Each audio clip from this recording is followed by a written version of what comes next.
I mean, I like charting my faces. Don't get me wrong, and gestures. I like to What make does sure that I mean? get in the good ones, you What's know. charting? What's charting my faces? Show me, please. Well, like number one might be this. That's what Number I do. two, number that's it. That's the end of that one. That's what I do. That's what I do. And then I got this gesture. I got this gesture. I got some of that. I got meh, you know. I we Yeah. should not be sharing. This is this. Oh, We're gonna get a call from our publicist. We're like these secrets should not be shared with the world. season 4 of the morning show is nothing going to be like nothing. Oh my god! I'm always Tons of actors now doing this all the time. Yeah.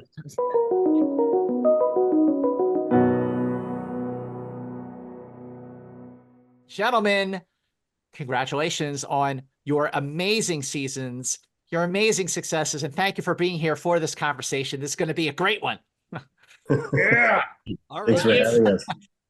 So full disclosure, when I was asked to moderate this conversation, I was like, are you kidding? Like, this is like the best panel ever, because each one of your shows were the absolute best of your seasons, especially yours, Pedro, being the first, but also more than that, each one of your shows with these seasons are just great television, period. And so let's start with you, Billy, on this. Like, what, in your opinion, when you're looking on season 3 of the morning show, like, why did you feel like this was the best one yet?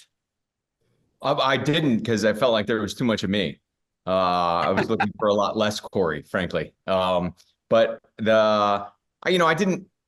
I knew that their ambitions were, big. They kind of take on everything that's happening in the world. And when the first episode started in space, I thought, man, they're probably going to be pretty aggressive with the plot lines this year. But I was just trying to keep up, frankly. The character is not constructed for me to be working too much and talking too often. So it was really a lot of catch up for me this year.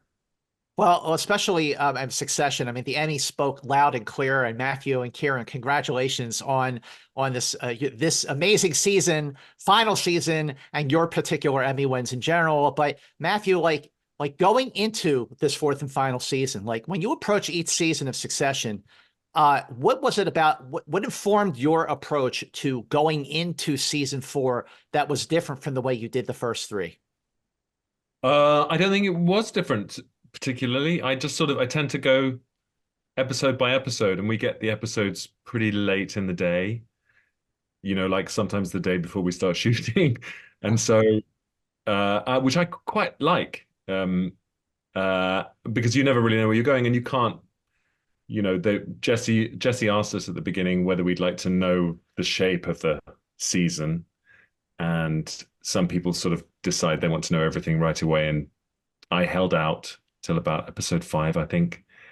I don't know about you, Kieran, and then you sort of try and forget it because you can't play the ending, So I really just go episode by episode, scene by scene, really. I find that serves as like a disqualification for all of these wins, because that means I agree. None of them are preparing anything.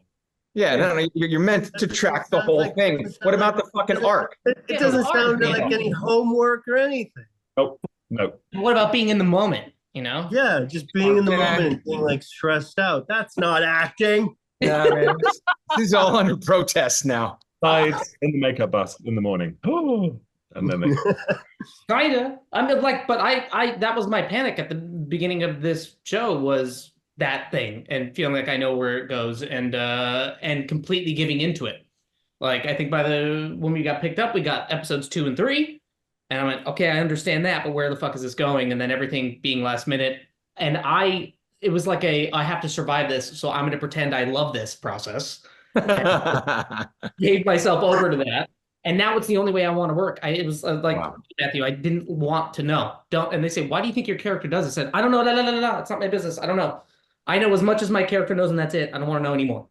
Also, because when I did find out what happened to Tom, I started worrying, because I thought, if I mustn't telegraph that, because you think that sort of leaching out, I mustn't have a sort of CEO glint in my eye, because he doesn't know. He doesn't know till the very, very, very end. So and also you think the writers reserve the right to change their mind, and they might. They do sometimes. They really did. They would tell me things that were going to happen, and then they just didn't. Yeah. What about once you guys were up and going, like for the once you got the episode, when you got there that day, how much manipulation was there between the writers and you and figuring out a certain scene as you're discovering it? Because I think it's a totally novel way to work, and it's Very little. I think the good side. It sounds very unprofessional to me. Pedro's not going to let go of this. He's got his lawyer on the call. it's got amateurism all over it. People on our show agree with you. But Yeah, Kieran, they do. you were shaking your head when I was asking about what informed your approach to the fourth season compared to the first three. Like you didn't think about it any differently. It was the same sort of approach. For me, yeah, totally. But what about for you, Kieran? Yes, the same, but this season was the first time, because I always said I don't want to know to Jesse. I did ask a little bit. He told me a little more, and eventually he told me the whole story. I had the same panic as you did, Matthew. I was like, oh shit.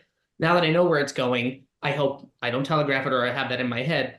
But then, we have many years of experience doing this job where that's always the case, right? This is the first time where I feel like, I don't know. It's weird to say that, because I agree with you, Pedro, that it seems like it's unprofessional in some ways, that like it's like backwards, but now it's the only way I know how to work. I'm terrified of, that whole arc thing we were talking about. Well, Pedro, go ahead, Billy. I was going to ask, how do you guys manage those big set pieces? I'm thinking of that scene with you and Sarah Snook, Matthew, where, it's like a 6 to 7 minute scene that is fucking mythological and requires some attendance to, I'm sure, like the language and the beats and Well, I think with all those big scenes, they just sort of, because they're so beautifully written, and I think it's a function as well of having done, like it's 6 years really. So you've got, what it's like. You had a lovely shorthand with your fellow actors, especially me and Sarah, but all of us, you sort of get used to everyone's rhythms and way of working. And so I didn't remember sort of learning the lines even. They just sort of went, whoop, wow. and then we rehearsed a couple of times. And the scenes just sort of looked after us. I felt, and also there was a sort of, there's a sort of gladiatorial element. You think, okay, this feels like a play. So we're just going to jump in and, and see how long we can keep going. And I think, and they were so good at writing these long, sometimes with 10 characters and 8, 9, 10 page scenes. It was kind of thrilling. Yeah, and for the crew as well, because they were like, okay, we've got one, we're gonna get it in one magazine because we were shooting on film. And so and a lot of times there was no rehearsal, and there wasn't even much of a discussion. There would be, if it was Mylod directing, he would sit the whole crew down and cast and say, here's the thing, here's how we're going to shoot it. It's generally like this. We're just going to shoot it. And I don't remember ever. I don't know whether you do, Kieran, but I don't remember ever really going, okay, how do we fix this scene? How can we? This is not working. They just sort of was like, okay, I know what to do. Cameras up, everybody go, shoot the rehearsal. Everybody has read it. Shoot the rehearsal. Wow. It happens. Fuck no, forever. One camera or multiple cameras? Usually 2. Yeah. Unless it was a bigger scene, then we'd have a third. Pedro, Right. did you feel like you were filming the rehearsal on the first season of The Last of Us? No, it was a little different. Did you know, Pedro? Did you know the whole story when you started? I did. I I played the video game. Yeah, you I played the didn't know. I didn't You know know from the video game, but okay. there was like original IP that was very popular, and I knew that they would follow it. Not all the scripts. We didn't have all the scripts before we started shooting the first episode, but I did. It was sort of the opposite. I knew exactly what the arc would be. I didn't know that they would sort of stray from the path in the way that they did. I didn't necessarily know how much I would learn about this, or how much we would learn about the character that I was playing, how deep we would go and stuff like that. I knew what the big sort of frame of it was. Well, to that extent, Pedro, how far into shooting did you feel like, okay, I get who Joel is, I got this, and to the point where you start to feel a sense of ownership in some ways to the character? It's a really good question. I'm not sure if I ever got a grasp on that. I think that with this one, it definitely felt like placing yourself in a pretty large world. We're dealing with a specific kind of genre, dystopia, monsters, apocalypse, and so you kind of want to carve out and author what you can within something that feels like, you know, a world that holds the story. And so then to anchor yourself, the writing was really the thing to anchor yourself to, and Bella and all the other actors, and see if and how much, I don't know, how much humanity you could flesh out. I mean, it wasn't hard. They were really good scripts, and that was that did most of the work. I was more navigating a strange relationship with being intimidated by the material, and just always in a constant kind of intimidated by expectation, actually, really, in a way that I hadn't been before, because there was such a sort of visual understanding of what the immersive experience of the game is. And so I guess people feel, because it's so, people feel proprietary about the video game. So there's that inevitably, like, I think we can ask Kieran. Yes, and because I asked you that, Pedro, because right. it's like, That's right. You played the game. I played the game, and I feel like that's what would you didn't terrify watch the show. me. No, I did watch the show as well. But that would scare the hell out of me, because there's a lot of people, that game is so loved. It's like that people are going to watch the show going, all right. Right. Joel. Disappointment. That would terrify me. And Joel was such a very specific character, and so was Ellie. And then, but it stuck very close to the game, but you guys had your own take on it.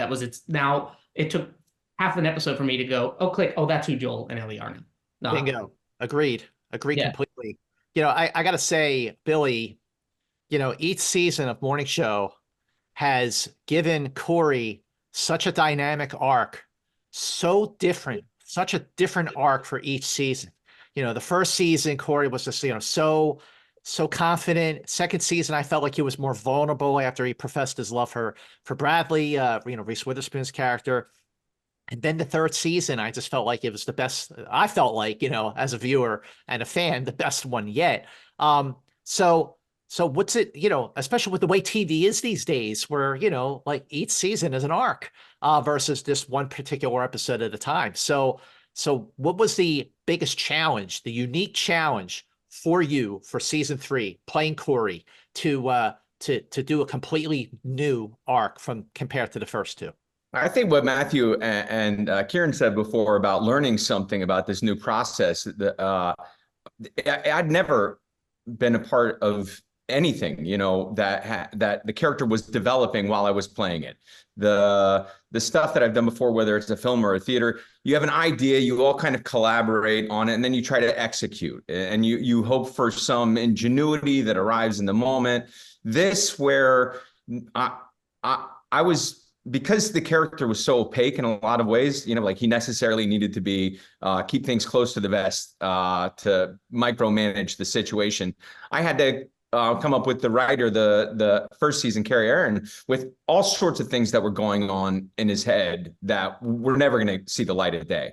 So I was used to working in a sort of solitary way about his own kind of manufactured imagination of what every little thing means so that he can manipulate everybody. But I was not prepared for the kinds of emotional attachments that they were going to throw at him, for the kind of pressure that he was going to be under. I really enjoyed playing the unaffected, on top of the world portion of it. And I really didn't like it when they put the screws to him. It's unpleasant to play discomfort. Yeah. I mean, he really gets the screws put to him, but I feel like those actually, this guy's getting chased by zombies, and these two are in a den of wolves. So everybody here understands discomfort a little bit. Well, talk about, that's a really great jumping off point, Matthew, about those moments of discomfort. I gotta say, the last scene of you and Sarah in that limo is It's discomfort. It's like, well, this is not a wrap it up in a bow tie kind of like last thing we're going to see these people on. It was like such a culmination of like all 4 seasons. What's it like I mean, it's unpleasant, but to go there as an actor? Well, again, it was scene was so beautifully written, and I've got it. I've got it in my. I sort of took a screenshot. I've got it in my photos, and Jesse Armstrong wrote the last 2 episodes, but we just did precisely what the stage directions indicated. Really, we just sort of didn't do anything, so it was kind of wonderful. We just allowed it to wash over us, and he very specifically says, Tom puts his hand open and it's available, and she just puts her hand. There's no sort of warmth, and he describes them both as 2 bombs being transported with great care. And it was like, that's all you need. I think, Again, disqualified. I want to play the Succession video game. Yeah, seriously. Yeah, that's great. Thought to do anything else than just to sort of sit there and it is sort of over egging it. It's just sort of all there, and then that's the beauty of, I guess, long form TV, that you develop this lovely trust in the director and the writers and the producer that it will all be okay. It will all sit properly and as it should.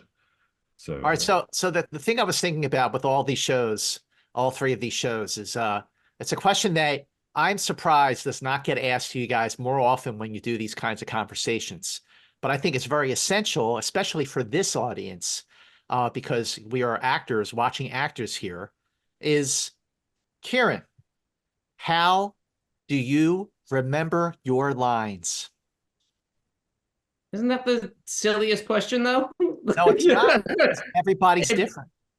Yeah, because it's my job. That's the easy part. That's right. I mean, I don't know. Maybe it's different for different people, but like when you do play, people are like, how do you know all those words? Because it's the job. I just did that's not the hard part, right? It does get harder and harder. That's what's happening to me too. I took it for granted forever. Harder. Just you wait. Yeah. All right. That's No, I think the people who are actors, they have a brain that is built to internalize text in the same way mathematicians, they just understand numbers. And so everybody takes it for granted that we can memorize anything. As you get older, more features of your life start to take over. You got kids or I don't know, you just get older. And you have that first moment where you can't remember the lines. There is a shocking, like, come to Jesus moment. I hope you're a ways away from it. I didn't enjoy it myself. I would On say, stage, you're talking about it's happened on stage. Say again. Yeah, it's happened on stage. Yeah. Yeah. Full blown panic attack and don't know where you are. You look. I think this is how remember that happening once. I'm just gonna back out off stage. I remember that happening with verse with Shakespeare. There's nowhere to go. No, nothing to do. There's nowhere to go. I'll start and I to remember improvise a bit. literally See how far I get. Okay, well, what do you do in a situation like that, Bill? absolutely. I remember it absolutely evaporated. It just evaporated, and then you go through this sort of paralyzed, like this moment of slow motion in front of the audience, and you're like, it's gonna come. It's not coming. It's not gonna come. And then I remember, and I just went, and I turned, and I went, whatever. Did you There say wasn't that anything out to say. I said Did you say whatever. it? Yeah, I said whatever. You asked for a line. Huh? Oh. There was nobody there to give you. There was nobody to give. There, no. When did that happen, Pedro? It was in the park. It was in Much Ado. One of Shakespeare's greatest lines. John doesn't even have that many lines, and I still forgot them. Oh my goodness. Whatever. Well, see, Kieran, the reason I asked, because I had asked this a couple years ago, like maybe a couple times, and each answer was different. So as I kept going with it, I realized, Kieran, that wow, everyone's got their own process to remember their lines, and then go on from there to give the. I do have to say that Kieran Culkin has a weird sort of like mysterious, uncanny way of just absorb. I've never seen anyone learn a scene so quickly, like in Does he know the other characters' parts too? So I used to. That's what I used to do. When I would have a whole script, I would Yeah. learn everybody's lines. Yeah. Just so I had them. But now on this show, no, I like really don't want to know. I would like to show up on the day and go, I don't know what we're shooting yet. I didn't even like, I would do my own hair, get dressed, pick my clothes, and go to set and be like, what's the scene today? And I've read it already. I read it, when the draft came in a couple days ago. So I know what happens. I don't have any questions. It's just a matter of learning the lines and doing it. And I happen to learn them fast. Wow. But I do think that question, awesome. which is always asked of a people who aren't actors ask actors, how do you learn your lines? What they're really saying is, how do you do it? Like, how do you? And the answer to that is idiosyncratic and not articulatable, not explainable. It's mysterious. It's weird. It's not. I don't. That's a much more articulate way than me saying, "Oh, because it's my job." Yeah. That would be like going if like a dentist explained to me what he's about to do to my tooth, and I'd be like, "How the hell do you know that?" It's because it's his job. But weirdly, if I could find, I bet I could find and show you like the psychotic example, this physical example that I have now that I have to do to learn my lines. What do you got there, Pedro? So this is this like psycho first letter of every Gibberish. Oh, I word. use that you do next to the actual text. Yeah, like, well, no, like I'll take it. So you just see the bunch of letters, right? So Yeah. it'll be like, so basically, I'm the Unabomber. Yes. You just use the first letter of each word, and in kind of these sort of like towers, these like columns, I guess. And then it's this very, very tedious way of like making yourself learn the line, so that you're not, I suppose, like making choices while, like, if you're in a scramble and trying to sort of like learn text really quickly, it isn't even sort of that artistic. It really is this kind of like technical way, I guess, that I've had to acquire because of that horrible experience of forgetting your lines. Oh man. Wow. I- Billy, I- go ahead, Kieran. No, Taking all the magic away. I've thrown myself in the deep end by going, I'm just going to read this as fast as possible. I remember there was one day where there were like 5 other people, and I'm like, if I fuck this up, I'm fucking up a scene. And Brian was there, and he had a lot of stuff to do. And so if I mess it up, I'm off. And I remember going like, I actually really don't know it. And as they said rolling, I put it down. They said, are you ready? I said, no. And I said to Brian, I was like, I actually don't know, but we're just gonna, you do mind if we just mess this up? And he was like, come on. And it was surprising what came out of me was pretty close. And by doing that, fucking up one and being like, okay, the rhythm of the scene is happening. I just have to not fuck it up by saying something generally like that. By the time I get to the next one, I know my lines. There you go. That kind of sort of worked. So I started doing that. There's always earpieces, guys. I've heard. I tried an earpiece once and I couldn't make the adjustment. I couldn't make it in a scene on camera. Somebody was doing it, and I was like, let me try. And I found it very distracting, and the rhythm. Yeah. It was. There's a funny story, an old-fashioned Michael Redgrave in the 70s or 80s was not very. It was one of his last plays, and he had an earpiece, and he was in an Ibsen or something, and it got mixed up with a local taxi company. He started saying, "Pick up in Soho Square, John," in the middle of Enemy of the People or something, and everyone, and he would come in and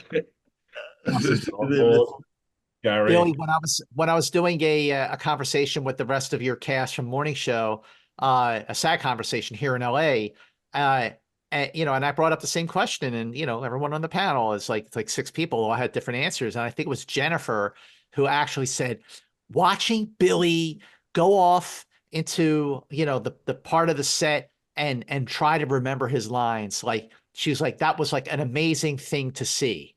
So like when you're like, you know what I mean? Like you're in the moment, like trying to remember a line, and she sees you go off and do that. That was pretty cool. That's it. That's as much about the fact that the guy speaks faster than I do and thinks faster than I do. So it's not just about me memorizing the lines. I I still have some capacity to memorize. I haven't lost it completely, but in order to stay on top of him, who's Corey, that is always ahead of everybody else, I have to be able to say them very quickly. And the way that they like to write him is like ornate. His like mind works in a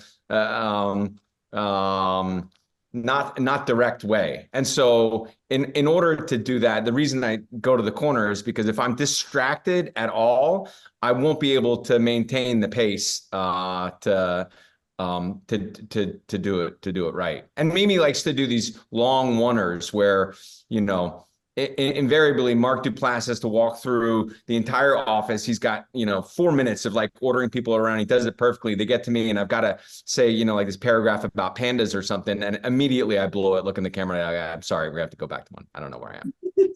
Wow. Just panic, pure panic. Lots of takes like that. You brought up Mimi, and that brings me perfect chance to jump into another question that I have for you all is, when you're making a film, you're working with, a director, maybe two directors, co-directors, but you're working on a season of TV, you're working with many directors. So Matthew, I'm just curious how, like throughout a season of Succession, this season or any season, working with different directors brings something new out of the performance because you're working with somebody new who has a new and different approach.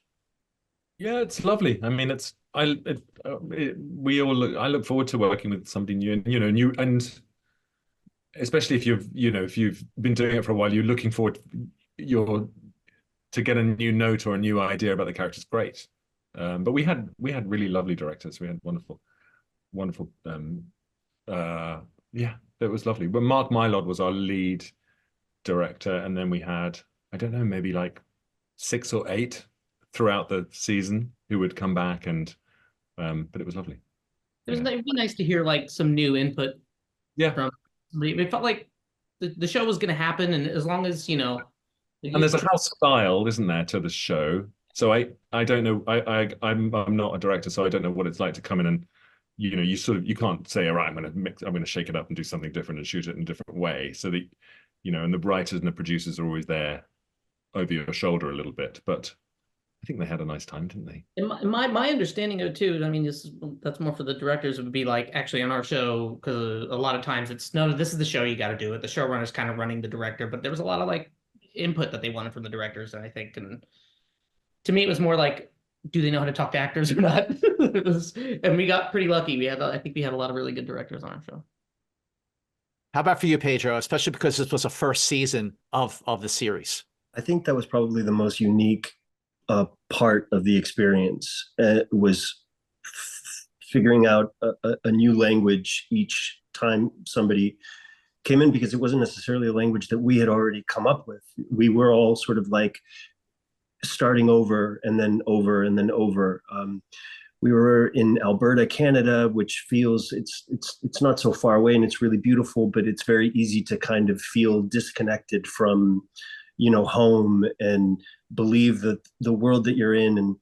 And it was still closed borders, and so there was this very sort of going off to a planet and starting over with people, and that was really special and really challenging, and I think that there was great opportunity for each director to apply their vision, while also it clearly being married to something very, very specific in its vision. So it was a very bizarre and like inventing itself, like always, like regularly, and kind of like looking after one another and being like, well, I don't know, you don't know, we don't know, let's figure it out together. And Craig and Neil were there being like, we know.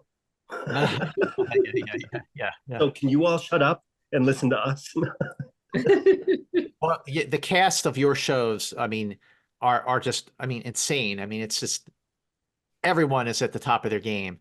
And on a show like Morning Show, Billy, like, let's say you are, okay, remembering your lines and rehearsing, on your own for a scene or for a day, and then you go to your set, and there you are with your cast. How does the cast, whoever it is you're working with that day, whether it's Reese or Jen or whoever, bring something out of you that you weren't even preparing to do yourself? How does that elevate you? Well, exactly. I mean, what these guys are saying before too, you prepare so that you can be in the moment and just discover something with the other. Hopefully, when the writers, have constructed it for you, the event kind of happens in between you. And so you can't be dictatorial over the only choices that I make are why this guy says fucking things that he says. I have to think of some reason why he would think that would be in his best interest, no matter what the situation is. The manner in which that comes out is totally up to whatever is happening in the room between, the other actors. But there are so many different kinds of seasoned actors on the morning show and we all approach it with a similar kind of generosity that there's you never know what's going to happen. You really discover it in the moment, which is a lovely way to work. Yeah, Angus. I mean, I like charting my faces. Don't get me wrong, and gestures. I like to make sure I get in the good ones. What's charting my faces? Show me, please. Well, number one might be this. That's what I do. Number two. That's it. That's the end of that one. That's what I do. That's what I do. And then I got this gesture. I got this gesture. I got some of that.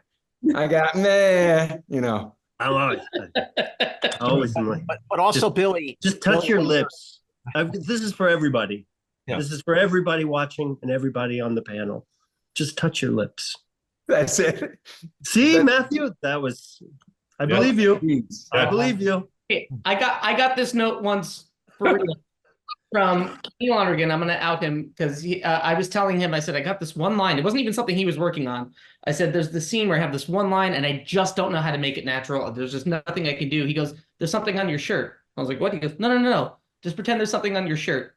I was like, "What does it mean?" He goes, "Just try it." And it was so the next time I was doing it, I was like, said the line while I got something off my son of a bitch. That's brilliant. Yeah.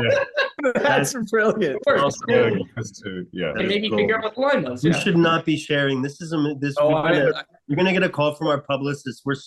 These secrets should not be shared with the world. Season 4 of the morning show is nothing going to be like nothing. Oh my God! I'm always tons of actors now doing this all the time. Yeah. Ask me another question, Scott. Ask me another question. Ask me. That's my cue for another question.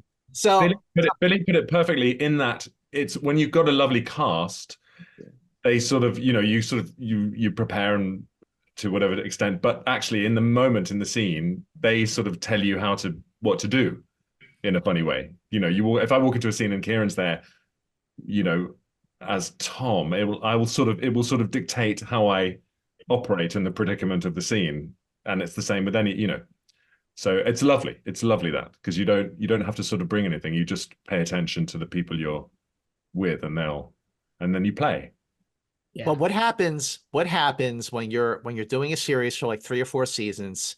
In your case, Kieran, 4, when you're working with your cast and you're all bringing out the best of each other, you're all elevating each other. But then a few episodes into the season, you actually lose one of those cast members. How does that shake your dynamic, shake your arc up, and your performance up? Gosh, I don't really know, but I mean, like Brian, I really wish Brian got to make this panel. Love that guy, but yeah. The show, it's an ensemble, but like that character is just the center of it, and we all revolve around him. And when he went, I didn't feel a difference. We all still were. He was still. We were still orbiting around. His presence is still, yeah. Okay. So it was. I missed him. Like it took a couple of episodes, like a month or so, to be like, oh, I miss Brian. I want to do. I like it. He didn't know when he and I were doing our last scene together, which was when I go over to his apartment and he gives me a scotch, and I had a feeling he didn't know this is the last time we were going to work together. And when the scene was over, I went to give him a hug. I said, "That's it." And he was like, "Yeah, that's it." And I said, "No, that's it." And he went, "Oh, my boy." And he just gave me this big hug. And he was like, "Are you serious?" Like, "Yeah, that's it." And I got very emotional about it. And a couple months later, I missed him. Oh, I'm getting a little emotional now because I can imagine, man. That's awesome. yeah, and it's tough because I got to at least embrace that during the show. But then when we finished doing the show, we started promoting it like a week or two later, and then it was airing, and then blah, blah, blah, and then we had these award shows and things. And I said goodbye to Sarah Snook like 3 weeks ago, and I realized I'm not seeing her again for any particular or professional reason ever. And I was a mess. I'm oversharing. There's no reason for me to say it has nothing to No, do I with can't imagine. That's got to be so tough. I feel like I would have to compartmentalize that in such a way that I don't know. I feel like I wouldn't be able to handle it. Yeah, Because you're such a cold bastard, Pedro. Is that what it is, man? You got to keep it down. I would Just turn let it into- out, Pedro. We're turn dying into a for you to cold- unleash those feelings. I would turn into a cold bastard because of what a warm bastard I am. That's true. I know you to be that. That's true. I walked in a conversation. I forget who she was talking to. Sarah Snook was talking to somebody, and I came in. She goes, "Oh, Kieran, you'll hate to hear this. You ready?" And I'm like, yeah. That's She great. goes, "You and I are never going to be cast in anything together. When this show's over, we will never work together." And I just started crying. Why would you say that to me? Australian. Yeah, really brutal. She's so lovely. That's why.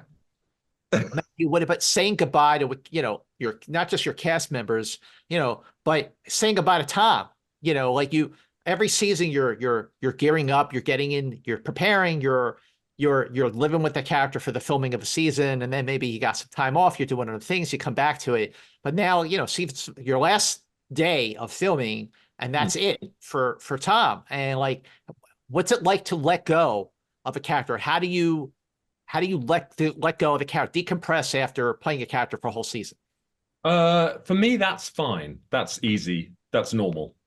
You just it's not, it's the saying goodbye to everybody. It's saying goodbye to the DP who you've been with for 5 years, or the cast, or the props, or that was really awful. There were lots of tears, and it wasn't even the end. You were going to Barbados, weren't you, to do the Yeah.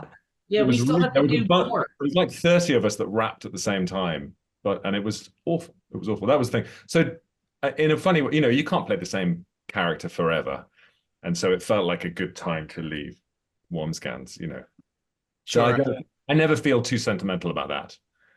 It's like a bit sad, but a bit of a relief, and it's a sort of complicated bunch of people. Kieran, you feel sentimental about that? No, I feel the exact same way. And there's like this, if the decision were for it to go on, I would love to keep doing that. But it also feels like, Jesse says this is the end. It's the end, and it's oh good, we've done that. When I finish a film, I'm not like, God, I missed that character. It's done. We've done it. And if there's like a sense of, I don't know. It happened to me. I've missed a character, and I've been surprised by the feeling. And it's a strange thing to describe. It's like I didn't think I would experience that or miss. I remember playing.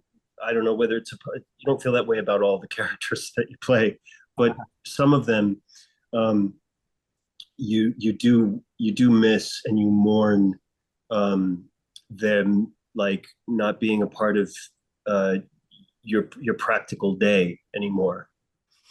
Who was the one you missed the most, Pedro? It's so strange. I really missed this character Javier Pena in Narcos, and I remember maybe it was really the first experience that I'd ever had playing somebody for multiple seasons. I got to do 3 seasons of this same character, and really, again, the character is Colombia and the subject matter. And there was this sort of like private relationship where I had with being able to kind of author the nuances of this character that I ended up really missing, being that cool and getting to smoke that many cigarettes.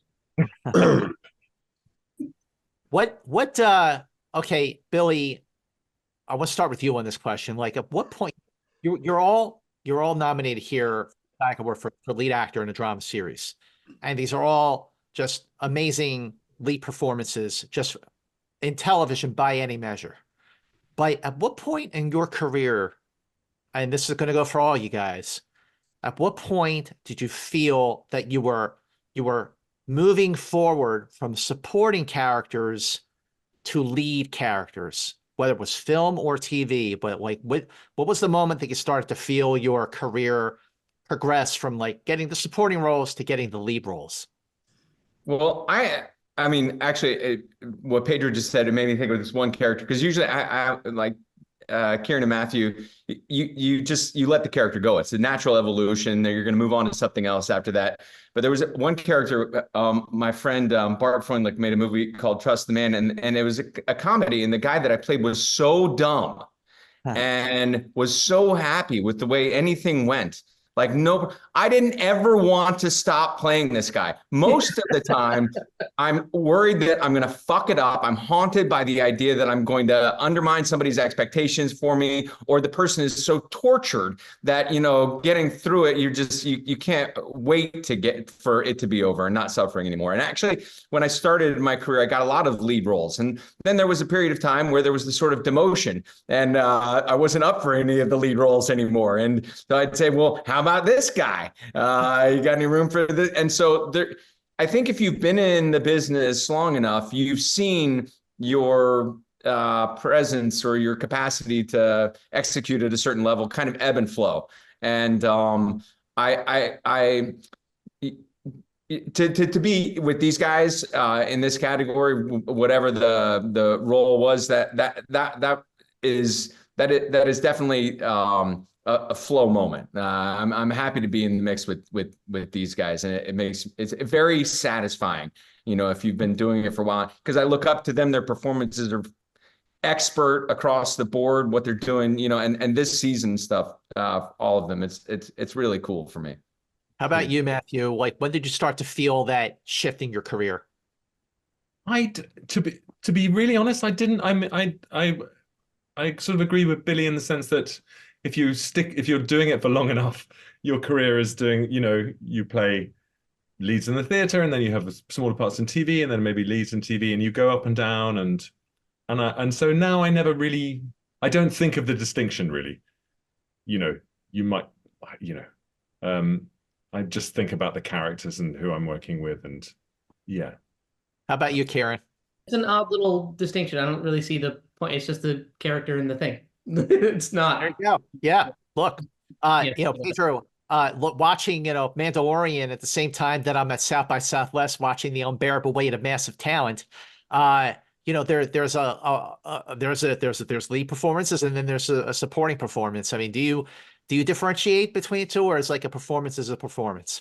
I'm definitely a supporting performer in my experience in both the theater, in episodic television, and I sort of am curious about that. I don't know. I think I feel more comfortable, even with something like The Last of Us. It's really Bella and me, and all of these people that are orbiting this pair, and if you really pay attention, it strays away from the two of us throughout the whole thing, and I guess maybe I feel more comfortable like in a practical relationship with other characters, or multiple characters. Although I have to say, I'm curious, because I remember, just to talk about Billy for a second and the play that he's going to go do in London. I remember going and being like, gosh, I really want to see Billy do this. I'm not crazy about one person shows. Makes two of us. Well, that was a real moment for me, because that was a moment where I saw, my God, that it works so beautiful. And I don't know why I'm suddenly promoting your one. It's not even a one-man show. I'll Venmo you, bro. Just, but it's just a little bit more. that is an experience that I haven't had, but it also felt like maybe it's just you, but the taking us through the experience was so uh, multiple, if that makes any sense. And dude, it makes me think I'd be lying. They're all supporting characters. Yeah, exactly. It's just like Played by you, and I would be cavalcade. Yeah. I'd be lying if I said I wasn't curious what that challenge would be like. Study. All right. So over the course of your careers, instead of being like, what was the turning point in your career? I want to get more specific and be like, what was a career defining moment that you had working with another actor? Like whether it's the film or TV show itself, or a particular scene where you're working with this actor and you do something with this actor and you go, holy shit, like I'm never going to forget this moment. And you're going to take that with you to every other performance you're going to do for the rest of your life. Matthew. Such a huge question. That's huge. It is a huge question. Gosh. I think probably Nick Braun and I with Succession, just because it wasn't necessarily on the page. We just developed chemically, we just sort of developed a funny little energy with each other. And it was just really, it made us laugh so much. It tickled us so much. And there was a weird sort of thing going. It was so interesting, and we never really articulated it or between ourselves. I got to bear witness to that. The first real interaction that you guys had on the softball field in the pilot. Yeah. Had rehearsed. I guess there was enough film left in the can. Adam McKay screams, "Go to Tom and Greg," and the camera just whip over and said, "Do your scene."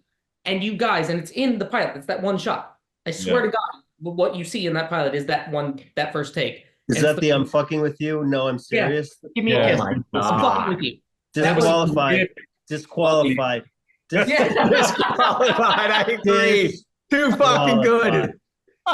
Disqualified. That's not fair. Such an ugly, strange scene that it was like, oh, okay, this is. And then and then there was all the sort of Nero and Spora. Not fair.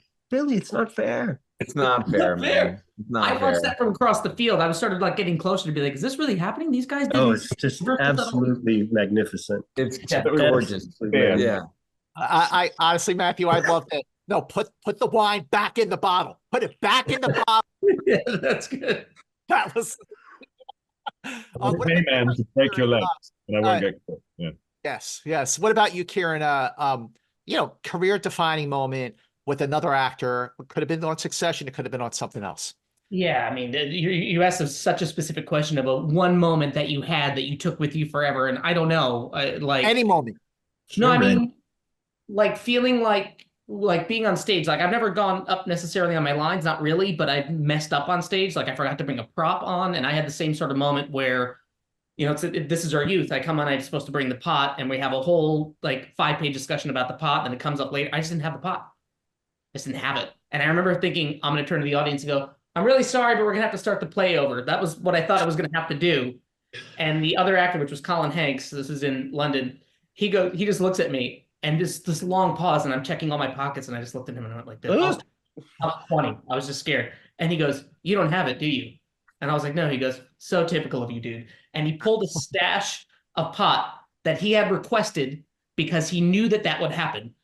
In case. Because I asked the wardrobe person to put it, because my jacket had 8 pockets, and I said, "Put it in one of my pockets. I don't want to know. I want to find it." Some interesting little moment that I was trying to create or whatever.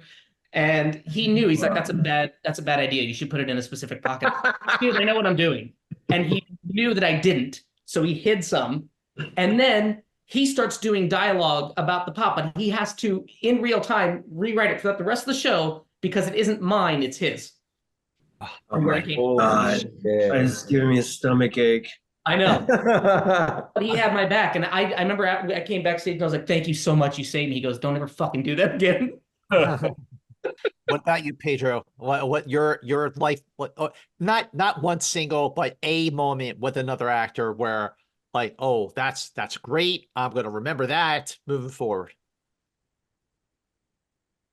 I mean, something funny that happened to me is like as a, a grown man stepping into some of the projects that I got to be a part of. I already had developed such like, you know, a fan sort of relationship to some of the people that I got to work with. So I remember really being like, I just very, very starstruck by Denzel Washington, and really sort of in like in a way that I didn't sleep the night before, and I was like, how did I get myself into this fucking situation? Like, how am I gonna start my first day in like a 3-page scene with Denzel Washington, and I remember not being able to sleep, and this is turning into a long story, but I'm gonna tell it anyway. I don't care. I didn't really sleep, and it was a very, very early call time, and it picked me up at 5 or something like that. And I went into the trailer and was waiting for a production assistant to, like, you know, tell me where to go. And I started to immediately like drift, you know, because I had slept maybe 2 hours, and then I heard like a very strong knock at the door, and it startled me out of like a drift. And I remember thinking, God, that production assistant's like really awake. Like it's like only 5:30 in the morning. I was like, geez, you know, kind of like grumpy. And I opened it up, and it was Denzel Washington coming to say hello and end up, you know, just introducing himself and just like having a conversation about the scene before we started, and all of that. And that's the end of the story. Always a good story when you have to tell everyone when it's the end. Yep. Well, you have to tell everyone. There's something I'll never forget it. What about you, Billy? Moment, any moment where that really sticks out as you as like a turning point because of another actor you worked with? Well, I mean, it's similar to what Kieran said. The only thing that's coming to my mind at this moment is just getting a chance to work with Frances McDormand on this reworking of the Oedipus play. That it was so long that we had to buy pizza for the second intermission to try to get people to stay through the whole thing. And it was the way that it was written was it kept referring to the same language over, and it was about a 3.5-hour play. So I had a lot of text to memorize for it. In the very beginning of the play, I have a scene with Frances, and I'm scared shitless. I step out on stage, and I know that I don't have a break for the rest of the time, and so I'm trying to carry the whole play into what we were talking about before. You can't play the end of something, so trying to know that you've got everything in your mind, it can be kind of a terrifying experience. And we got into this scene, and I started looping us back to the beginning of the scene every time. You'd go through about 3 pages, and because the language was similar enough, and I did this about 4 times. And then I'll never forget, Fran looked at me from across the stage, and I saw this like just ruthless, badass performing artist. She just turned stone cold and said, I don't know what we're saying anymore, so I'm just going to say this. And I'm looking at her like, please. And she got us to the next beat. It was just such a clear, like, practitioner of storytelling in her element that I was envious and covetous of that. You're just on a terrible death loop. And I knew it. By the third time, I knew it. I was getting to the line that I was going to take us back, and I knew I had no way going forward. She saw it too. It was a terrible pact, and I would take us back again. So brutal. Right. Yeah, to make a 3.5-hour play a half hour longer by knowing that it's no good. So we're sort of winding down on this conversation, and I just want to know, like, for each of you, after these seasons that we're talking about here of your shows, you know, you make a film, you do TV, whatever it is, whether it's an episode or a season, you know, when you wrap, you're going to take something from that performance with you to the next one when you move on to the next one. So Matthew, like, wrapping season 4 of Succession, like, what did you like take with you? Like, when, like, okay, moving on to the next thing here, and this is what I got out of whether it's one season or all 4 of Succession. Oh gosh, I I don't know. Matthew. I mean, Matthew always has to go first. I know. I think. I think, All right, you go first, Pedro. No. I think it's weird because you start as an actor, you start every job empty again and scared. You know, you don't carry the next, even if you've had a success or not so much or whatever, you sort of start from zero again. It's not like, you know, so I mean, apart from just the sheer pleasure of doing the job, because it was a really lovely, happy job. It's just like, you know, even if it's going well, you're still sort of, you're busted around, you're bouncing about from job to job, hoping for the best, hoping you don't, you know. And then actually it's weirdly more, I mean, this is probably sounds irritating to people, but it's scary if you have had a bit of a splash, because then you think, oh God, it's, you know, it's downhill from here. You know. And you want to do something a bit different, you know, to what you've just done. And so you're looking for that, and then you know. So it's interesting. I think the trick is just to keep going, you know, and I hope going, keep working. How is that process for you, Kieran? Like when you know, finish something, you move on. Do you take anything with you, or do you just really like, you know, hit the reset button completely? I always go second, right after Matthew was so articulate and basically said all the stuff that Don't blow it, Kieran. all I do is reword it in a way that's really stupid. That's your shirt. But it's that's You got me. something on your shirt. Yeah. Yeah. And I'll just make it seem they made some sort of reference about a dentist and a tooth earlier. That was stupid. We'll say it like this next time. Exactly. But it's like, you want to do something different, but not different worse. And I definitely was afraid going into the next job, which was also brilliantly written. I think, like, I was just talking today to somebody about, I may do this other job, but the idea was like presented to me like, here's a script, but forget the script, do whatever you want, make the character your own. And I was like, that probably to you sounds nice, but that's more terrifying. You're saying, here, you make it up. No, what you want is the really good script, the great writing, and then the freedom to sort of mess around and play with the other actor and the right and things like that. But when I went to my next job, which Jesse Eisenberg wrote, it's a brilliant script, and I thought, great. And when we got there, I had to keep reminding myself that this isn't Succession, that the cameras aren't just going to be up somewhere and we're going to run the whole scene. We're going to shoot it like a movie. And it was a really tough adjustment for a couple of days. Like, I was trying to just give myself over to, you know, doing coverage and pickups and stuff, which we haven't done for like years. And that was a really hard adjustment to make. And then after a couple of days, it wasn't working. And I then started trying to like do it like Succession. And it didn't quite work. So it was a bit of a wonky sort of whatever. And then we, after about a few days of shooting, we found our own rhythm and it became something else. But going into it, and the beginning of it was very scary because it was like, he had his idea, I had mine, and it wasn't quite working. And then we found it. By the way, congratulations, Kieran. That movie got a nice pickup out of Sundance. Yeah, pretty good, I think.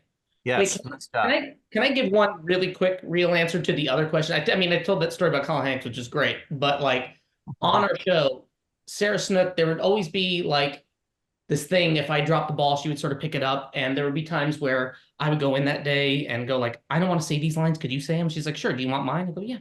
And we would just try that. And then there was one time, I think it was this past season, where just to mess with her by like the third or fourth time we were doing it, I just said her line before she got to and gave her a little look. And then like when it came, she said my line and gave me a look like, game on, bitch. And it was kind of like this fun, like we're still doing the scene, but we've swapped lines just to play. Oh, that cool. kind of thing was fun to go like, we all have the room to play here and have fun now. That's disqualified. Disqualified. Disqualified. I'm writing of this is like, this is all, I'm really glad that we did this. No, that's in the SAG bylaws. You can't do that. And it's recorded too. I'm writing a that's letter. like juicing. That's true. I stole a line. This letter is going to be so much longer than I expected it, but it needed to be. I have so much material here. Pedro, it's your turn. What's the take? What do you take with you after season 1 of The Last of Us? Well, going into season 2, and I think, you know, I find that the experience, what I want to remind myself is that it isn't just like stepping through the doors that open. and because I feel like I'm always sort of like protecting my choices with that concept, you know, and being like, so you need to figure you need to just do what you're told, or solve a problem. I would say to remember, to for each one to have its own individual freshness, the way that Matthew says, like to start from zero, as opposed to kind of like building the same muscle to kind of cope with an experience. Does that make sense? I'm not making any fucking sense. And finally, there's way too many words, but it's more a matter of reminding yourself to start from zero and build it up. Yeah. What's your take on that, Billy? Well, all these guys said, but one thing I'll take from it is just incredible gratitude that I got to do it. Somebody, wrote something that was hard for me to do and allowed me to kind of grow in ways that were unexpected. And, also too, there's not a plateau you get to. I mean, there were some people that didn't want me for the show, so I had to, buy a suit and fly out to LA and pitch myself for it, and then I still didn't get it. And so this is a feature of an actor's life. Tell that story. The acceptance of that you've never reached, because you can't reach a plateau in your career, no matter how hard you try. That when you do get a chance and people and you don't shit yourself and people actually see it, that's a fantastic moment to have. And the gratitude to get to have the conversation with these fuckers and talk about the thing that nerd out on the stuff that I like with them, that doesn't always happen. Trust me, I've been doing this a long time, and I'm always trying to do the best that I can to be in a room to have a discussion like this. And most of the time, almost all the time, doesn't happen. So I'm just going to take my smug gratitude. The gratitude is ours from all of you for this amazing conversation. And I will say that even though you all have something on your shirts and you're all disqualified, this has definitely been an amazing conversation. I know that everybody watching the SAG-AFTRA Foundation conversation with the nominees for Outstanding Lead Actor in a Drama Series for the SAG Awards. Thank you, everyone, for watching. And remember, if you're ever doing Shakespeare and you forget your lines, whatever. Whatever. It worked. The bard said. Thanks, guys. Appreciate it.